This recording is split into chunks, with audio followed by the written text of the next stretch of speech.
अच्छा, सपोज किसी को सुसाइडल अटैक्स का थॉट्स आ रहा है या फिर उसकी सुसाइडल टेंडेंसी बढ़ गई है और वो सपोज कनेक्ट करना चाहता है किसी साइकोलॉजिस्ट को for having a discussion, so how important it is and how do you solve it? Suicide is a very sensitive topic. Young age, teenagers से लेकर 35 के उम्र के लोग सबसे ज्यादा रिस्क पे है सुसाइड के। पहली बात तो ये अगेन ध्यान में रखना जरूरी है कि हमारे पास हेल्प है, सपोर्ट है। चाहे हम ऐसे सोचे कि कोई नहीं है, कोई ना कोई तो है। करेक्ट। ये हमारी सोच हमें बदलनी होगी, या हमारी सोच में एक रियलाइज करना होगा हेल्प इज ऑलवेज अवेलेबल। रास्ता हमेशा है। हम गिव अप करने के पोजीशन पे होते हैं, वही उसी को हम सुसाइड कहते हैं, right? Once again if you remember what I said कि हमारी बुद्धि जो है हम पर स्नाइपर लेके बैठी है और ट्रिगर दबाने वाली है, इसको हम सुसाइड कहते हैं, राइट? और यही चीज हमारे लिए बहुत ज्यादा एक बाधा बन जाता है। तो जो लोग मेरे तक पहुंचते हैं वो ये चीज रियलाइज करते हैं कि कहीं ना कहीं आई एम नॉट थिंकिंग राइट। मुझे ऐसा एक खुद को खत्म करने का एक थॉट आ रहा है, छोड़ नहीं रहा है। बार बार यही सोच आ रहा है कि मेरे को कुछ ऐसा स्टेप ले लेना चाहिए, ऐसे ले लेना चाहिए।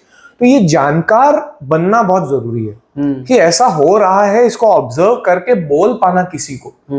आप मेरे तक लाइए या आप किसी हेल्पलाइन पे बात कीजिए। एक हेल्पलाइन काम नहीं कर रहा है, दूसरे हेल्पलाइन पे कीजिए।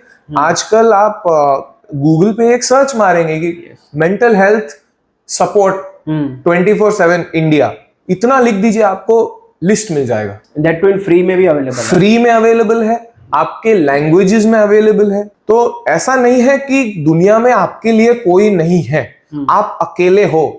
बहुत सारे लोग जो सुसाइड से जूझ रहे हैं, सुसाइडल आइडियाज उनको आ रही, उनको लगता है कि वो अकेले हैं। कोई अकेला नहीं है। इतनी भीड़ भरी दुनिया में बहुत से सक्षम लोग हैं जो आपको सपोर्ट कर सकते हैं, आपको आपके तकलीफों से खींच निकालने की कोशिश कर सकते हैं।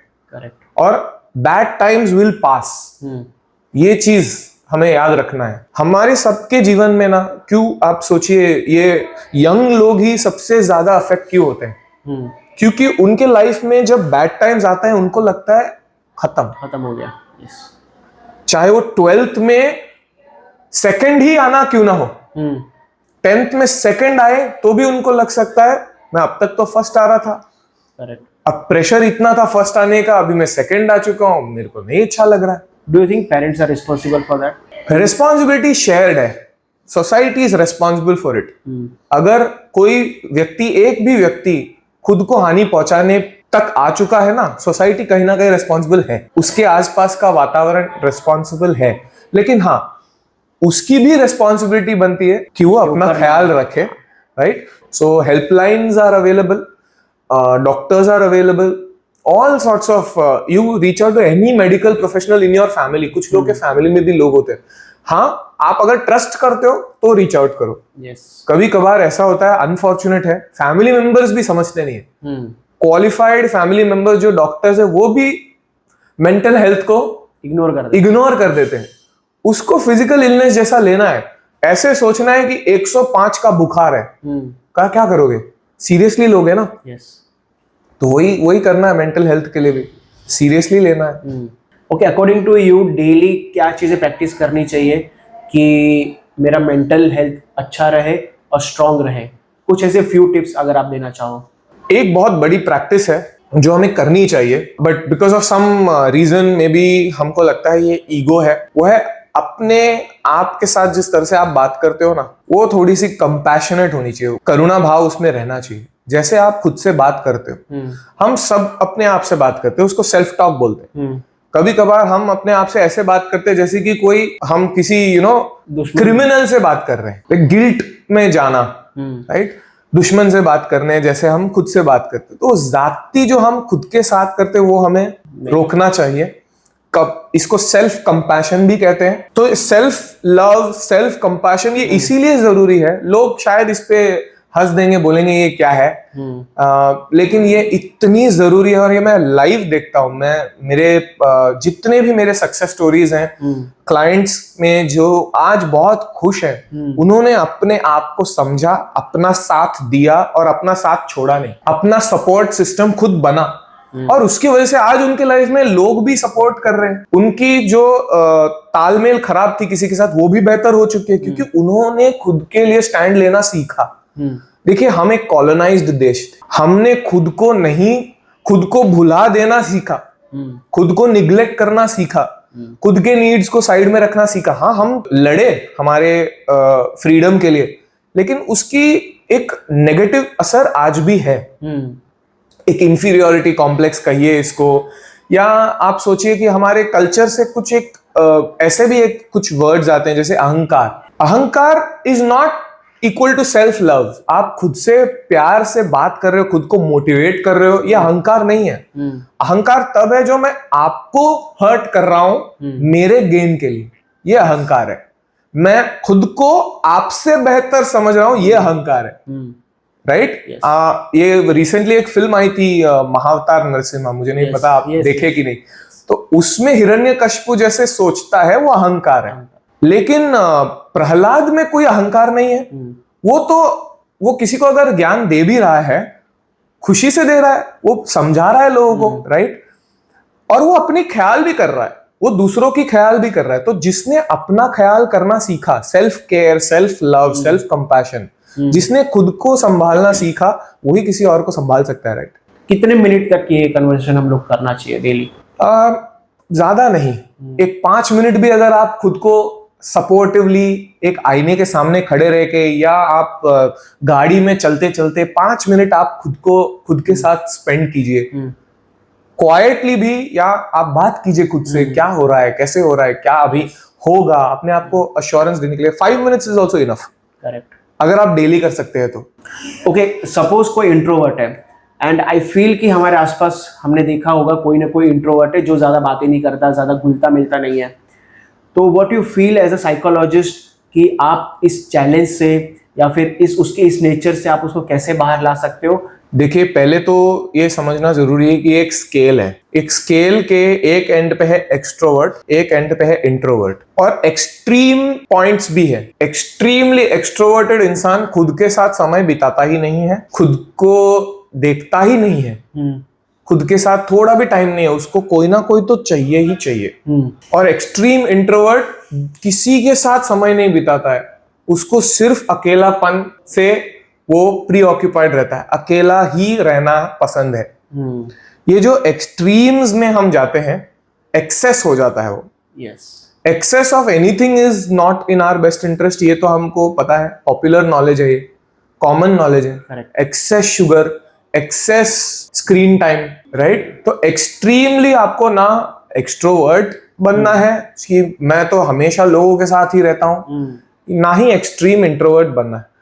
नेचर बदलने की आपने बात की, नेचर जो है कभी कभी बदलता नहीं है। कुछ लोग का प्रेफरेंस होता है इंट्रोवर्जन, लेकिन हाँ, हम उनके जो एक्सट्रीम्स हैं उस पे थोड़ा सा काम करते हैं, क्योंकि चाहे वो एक एक्सट्रोवर्ट हो या चाहे वो एक इंट्रोवर्ट हो, अल्टीमेटली 2 चीजें बहुत इंपॉर्टेंट है।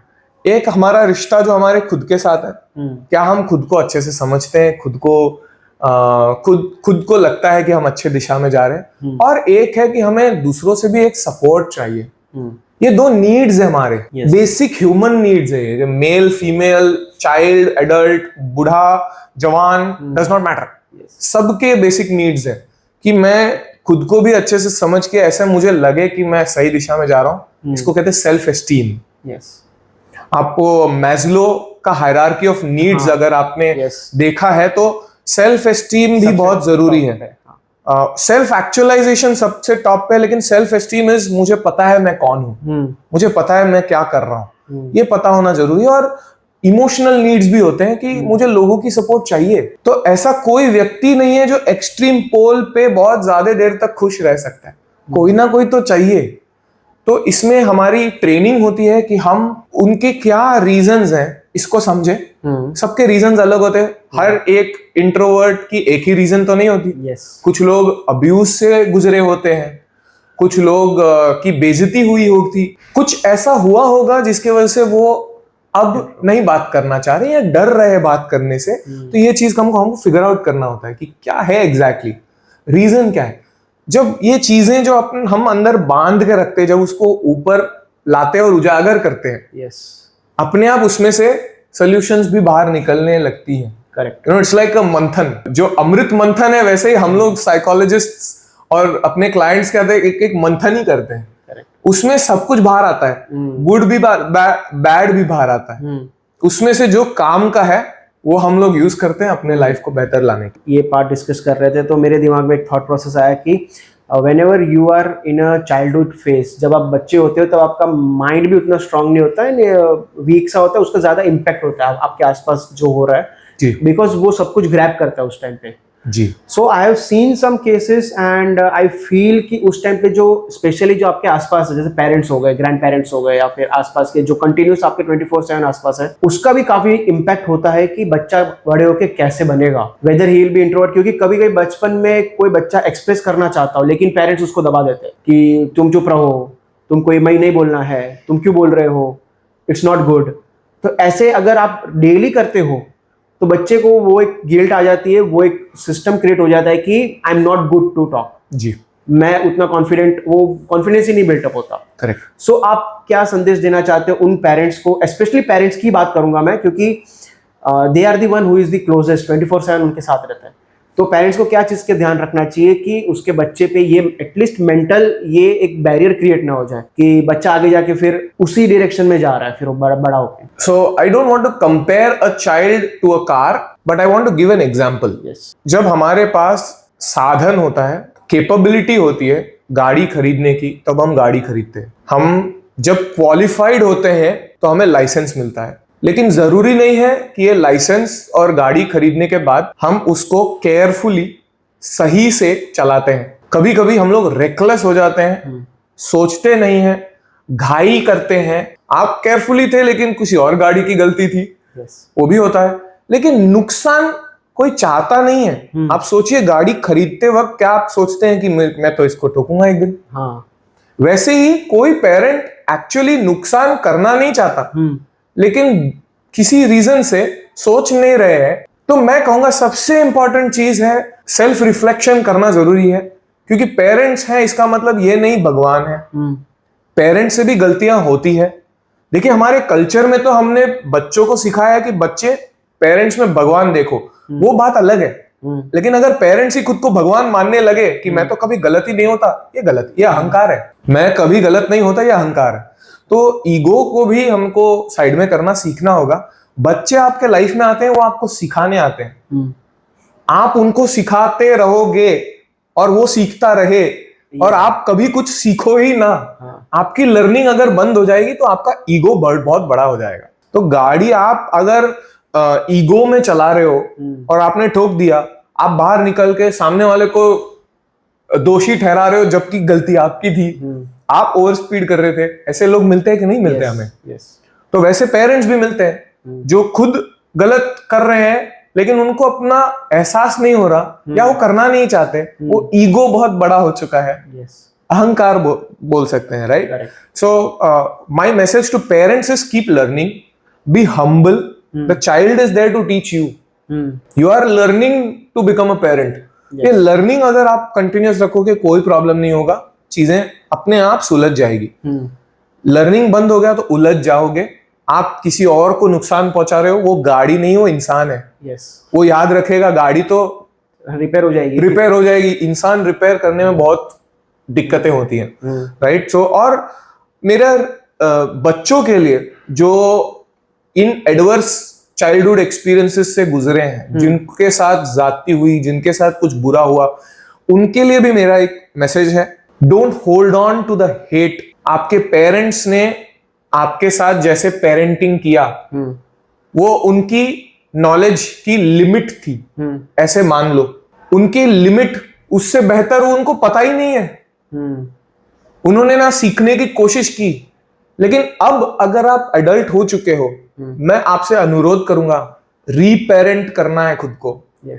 खुद के लिए एक पेरेंट की तरह खुद के साथ ट्रीट करना है, जो भी वो गैप है ना। नहीं तो क्या हो जाएगा, अगर आप बार बार जिंदगी भर अगले 5 साल तक कोसते रहोगे कि मेरे पेरेंट्स ने ना ऐसा किया मेरे साथ, वो 5 साल आपके बर्बाद होने वाले।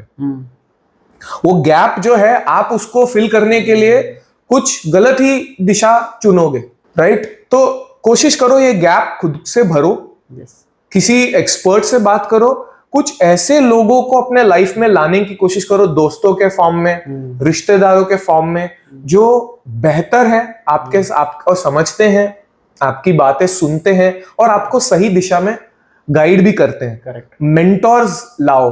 अगर आपके पेरेंट्स परफेक्ट नहीं थे, उनको रहने दो। यस।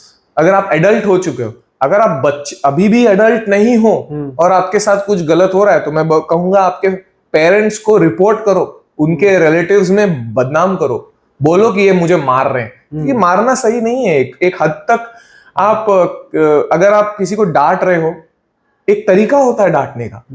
अब्यूज कर रहे हो इमोशनली, वर्बली, फिजिकली, ये चीज नॉर्मलाइज नहीं करनी हमें। ये ना कभी गलत सही था और ना कभी सही होने वाला है। करेक्ट। जनरली हमने सोसाइटी में ये भी चीज ऑब्जर्व करी है कि जो मेन होते हैं वो इमोशनली एक्सप्रेस नहीं करते ज्यादातर। दे फील कि लाइक इफ आई एक्सप्रेस, अगर मैं एक्सप्रेस करना शुरू कर दिया या फिर what they feel, the society will consider as I am a weak person, emotionally weak person. सही है। सो व्हाट डू थिंक कि एक मैन को या मर्द को अपनी बातें भी शेयर करनी चाहिए, कितना इक्वली है? मैं 2 भाग में इसको एड्रेस करना चाहूंगा। पहले तो मेन के लिए। मेन, क्या आपको रोना आता है? जनरली नहीं। नहीं, रोना आता है, हम उसको दबाते हैं। रोना तो आता है, रोते भी हैं, लेकिन हमें सिखाया गया है कि रोना सही नहीं है। रोओगे तो एक लड़की हो, लड़की की तरह क्यों रो रहे हो, राइट? Be a man. मर्द को दर्द नहीं होता? दर्द हो रहा है, दर्द नहीं होता क्या मर्दों को? होता है ना। होता है ना, दर्द भी होता है, रोते भी हैं। So men are human, women are human. ये चीज मेन हमें समझनी पड़ेगी। और हम अगर ये समझेंगे, प्रॉब्लम नंबर 2 है सोसाइटी समझेगी क्या? सोसाइटी भी एक तरह से कंडीशनड है, सोसाइटी भी कंडीशन करती है। कौन बोलता है don't cry like a girl? कौन बोलता है? सोसाइटी बोलती है। सोसाइटी को भी अपने तौर तरीकों से अलग होना पड़ेगा कि it is okay for men also to be expressive. Correct. It's fine if men are crying, it is not, it is men, they are hurt, they are crying, men feel pain. Correct. ये stereotype जो है ना, और ये जो कलंक हम लगाते हैं ना, ये सोसाइटी को भी ध्यान रखना है। लोग, आम जनता, इसमें विमेन भी आ जाते हैं। कई बार women also don't allow the men to be expressive, they want them to hold it all together. क्योंकि तुम जब घबरा जाते हो ना, मैं भी घबरा जाती हूँ। तुम क्यों घबरा जा रहे हो यार? तुम सॉलिड रहो ना।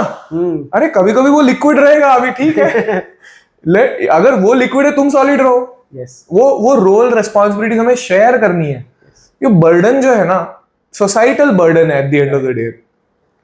कमाना, अपने फाइनेंसेस को हैंडल करना, अपने रेस्पॉन्सिबिलिटीज को एग्जीक्यूट करना, ये एक शेयर्ड बर्डन हो रहा है आज के सोसाइटी में। पहले के सोसाइटी में मर्द ज्यादातर ये रेस्पॉन्सिबिलिटीज लेते थे। Women used to look after the house. Correct. Today it's become a shared responsibility. Even I feel it is okay to share the emotional burdens also. Men should also realize कि यार ठीक है, मैं भी अपने emotions को express कर सकता हूँ, सेफ है। देखिए, एक दुर्भाग्य का रिसर्च कहता है कि 70% मेन हेल्प के लिए रीच आउट करते ही नहीं है जब उनको जरूरत होती है। 70% हेल्प नहीं लेते हैं उनके मानसिक स्वास्थ्य को बेहतर करने के लिए। मेरे ज्यादा से ज्यादा क्लाइंट्स विमेन होते हैं। हाँ, मेरे पास मेन क्लाइंट्स भी है, मेल क्लाइंट्स भी है, लेकिन परसेंटेज में बहुत फर्क है। क्यों है ये फर्क? क्योंकि हम एज अ समाज, हमने बोला मेन इट्स नॉट ओके। दर्द होता है ना, नहीं होता है, तुम्हें नहीं होना चाहिए, तुम्हें सक्षम रहना चाहिए हमेशा। अगर तुम एक मर्द हो ना, तो तुम कर रहे हो बरोबर से, लाइफ में सब सॉर्टेड है तो तुम मर्द हो, सॉर्टेड नहीं है तो तुम मर्द ही नहीं हो। ऐसे बना दिया हमने। ये गलत है। नहीं तो क्या होगा, गुस्से के तौर पे बाहर निकलेगा। अगर आप अपने दर्द को छुपाओगे ना, गुस्से के रूप में बाहर आएगा। गुस्सा तब आता है जब अंदर दर्द होता है। अगर अंदर कोई दर्द और दुख नहीं है तो गुस्सा का सवाल ही नहीं उठता। मर्दों को गुस्सा क्यों आता है? इसीलिए आता है क्योंकि दर्द हो रहा है। यस, लेकिन दर्द हो रहा है ये बोलना सही नहीं है, समझ रहे हैं आप? तो एक चक्रव्यूह को हमें तोड़ना पड़ेगा, क्योंकि मैं एक साइकोथेरेपिस्ट हूं। मैं एक सिंप्लीफाई करना चाहता हूं कि एक थेरेपी सेशन यानी क्या। अगर आप एक थेरेपी सेशन में आते हैं, मेरा ओपिनियन ये है, हो सकता है किसी और का तरीका अलग होगा, लेकिन मेरे लिए बहुत सिंपल है। मैं आपको जज करने नहीं बैठा हूं, मैं आपके साथ चलने के लिए बैठा हूं, आपके समस्याओं को देखने के लिए बैठा हूं, आपके प्रॉब्लम्स, आपके सॉल्यूशंस, ये सब एनालाइज करने के लिए बैठा हूं। और ये जब मैं बैठा हूं यहां पर, इसमें मेरा कोई सेल्फिश मोटिव है ही नहीं, right? As a professional, my work and my duty is to ensure you are reaching your wellbeing in your personal, social, in your work. So एक थेरेपी सेशन में हम करते क्या है, हर एक के पास एक बोझा होता है। उस बोझे में उनकी लाइफ एक्सपीरियंस होती है। कुछ अच्छा होता है, कुछ बुरा होता है, कुछ काम का होता है और कुछ बेकार का होता है। हम वो सब एक थेरेपी सेशन में खाली करते हैं। सामने सेफ तरीका है खाली करने का, क्योंकि जो भी आप मेरे साथ शेयर करते हो वो मैं किसी और के साथ डिस्कस नहीं करता। हो सकता है आपके दोस्त करे, हो सकता है आपके पेरेंट्स करे, हो सकता है चाचा मासा कोई करे, लेकिन हम नहीं करते। हम एक सेफ स्पेस है, एक लॉकर है। अगर आप यहां पर अनपैक कर रहे हो ना अपने बैग ऑफ एक्सपीरियंस में से कुछ भी, हम उसको रिस्पेक्ट करते हैं, हम उसको सम्मान करते हैं। सो एक थेरेपी सेशन में होता यही है कि जो चीजें हमारे काम की है वो हम वापस भरते हैं। जो चीजें हमारे काम की नहीं है उसको हम सॉर्ट आउट करते हैं, देखते हैं कि क्या हो रहा है। जैसे हम राइस को सॉर्ट आउट करते हैं, वैसे एक्सपीरियंसेस को सॉर्ट आउट करते हैं। जो चीजें हमारे बिल्कुल काम की नहीं है उसको डिस्कार्ड करने शुरू करते हैं। इससे हमारा लाइफ थोड़ा बेहतर होता है। और फिर हम लोग डिस्कशंस ऐसे करते हैं जैसे और नए सॉल्यूशंस हमें पता चले। वो नए सॉल्यूशंस हम वापस अपने बैग में भरते हैं और चलते हैं। Correct.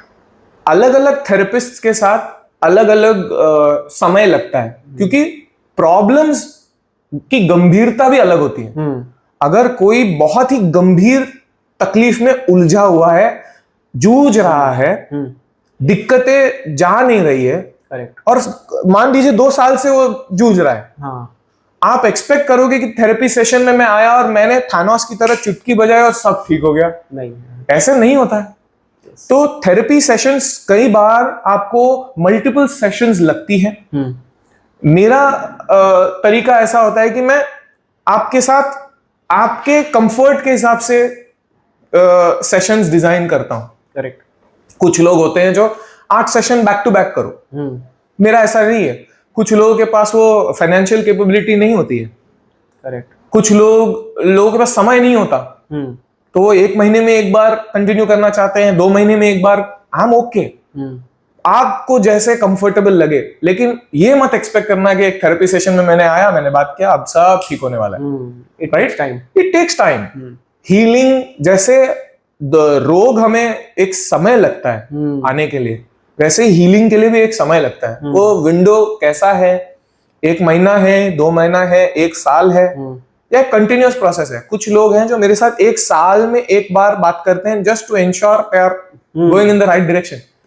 Because it's okay to talk to somebody who has only your best interest in mind. यहाँ पे कोई दिक्कत है, go to either a psychiatrist or go to a psychotherapist or a psychologist. Correct. Right? आप आयुर्वेदा, आयुष के experts के पास भी जा सकते हो, कोई प्रॉब्लम नहीं है।